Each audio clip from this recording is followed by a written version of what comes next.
এই জরিনার মা, এই জরিনার মা, আইতাছি। আইতা কই তুমি? আরে কি হইছে, এত চিৎকার করতেছো কেন? তুমি সাত্তারে কি কইছো? ওমা, সাত্তারে আমি আবার কি কইছি? সাত্তারে তুমি আরেকবার বিয়ে করার কথা কইছো? ওমা, এটা তো আমি এর সান্তনা দেওয়ার কথার কথা কইছি। এই কথাটা আবার তোমার কানে যায় লাগাইছে। তোমার এই কথার কথা কইতে কইছে কেডা? তুমি কথার কথা কইছো আর ও গ্যারামে পাঁচজনের সামনে যায় কইলো যে তুমি ওরে পরামর্শ দিছো আরেকটা বিয়া করার কথা। এখন কোনোভাবে যদি এই কথাটা ওর বউয়ের কানে যায় তাহলে তোমার মাথার একটা চুল কি থাকবো? তোমাগো মতো কিছু বেড়ির কারণে যারা না বুঝছে সুস্তামি করে আর এই সুস্তামি লইয়া ঘরে ঘরে গ্যাঞ্জাম চলে। আল্লাহর দোহাই লাগে তোমার প্রতি, তুমি হচ্ছে এই সুস্তামির মধ্যে যাও না। আমগো সুন্দরপুর গ্রামের সবাই আমরা একলগে সুন্দরভাবে থাকতে চাই।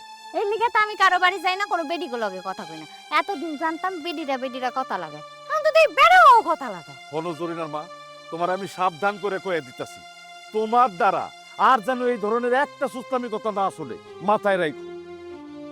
হ্যাঁ কবো না, তোমার সাত্তার মেয়ারে কইও আমার বাড়ি ত্রিসীমানায় জানি না আহে। রাগ দেখায় যাইতেছে, খাওয়া লাগবো না।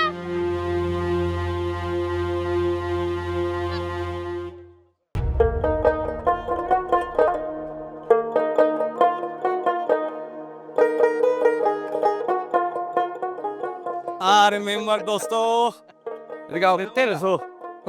আইলাম একটু যাইতেছিলাম ওই পাশের বাড়ি। আচ্ছা আচ্ছা, অবস্থাঘাট দেখছনি রাস্তাঘাটের?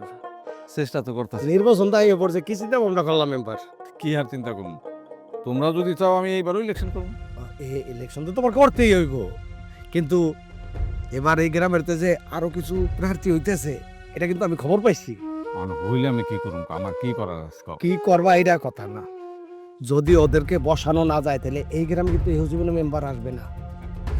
ওই আলোক দিয়ে কিন্তু মেম্বার চলে যাবে, এই জীবনের মেম্বার আসবে না। অগরে ইলেকশন করতে দেওয়া যাবে না, ওরে বসাই দিতে হবে, সেই ক্ষেত্রে কিছু পয়সা করে খরচ করতে হবে। বাবু আমার একটা কথা শোনো, দেখো আমি এই গ্রামের মেম্বারি করি খালি গ্রামের কাজ করার জন্য, তোমাকে উপকার করার জন্য। ওই ইলেকশনের জন্য তো ওই যে পয়সা খরচ, এইটা আমি কোনোদিন করব না। মানে একটা কানা পয়সাও আমি ইলেকশন খরচ করব না।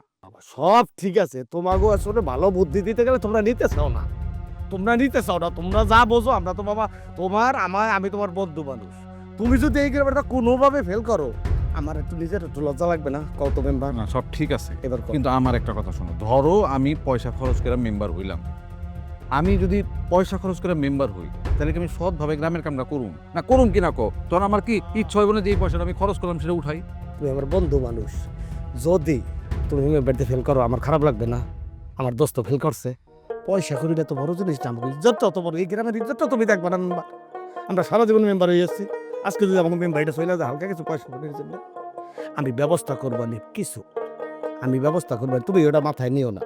হালকা হালকা সহজ সরল কথা শুনো, আমি ইলেকশন করার লিগা একটা কানা পয়সাও খরচ করব না। আচ্ছা বাবু শোনো, ওই যে রশিদের আব্বা তো খুব অসুস্থ, আমি একটু দেখে আহি। হ্যাঁ ঠিক আছে মেম্বার, আমার কথা একটু ভাইব দেয়। আচ্ছা বাবু, ঠিক তোর ভালো চাই। আচ্ছা।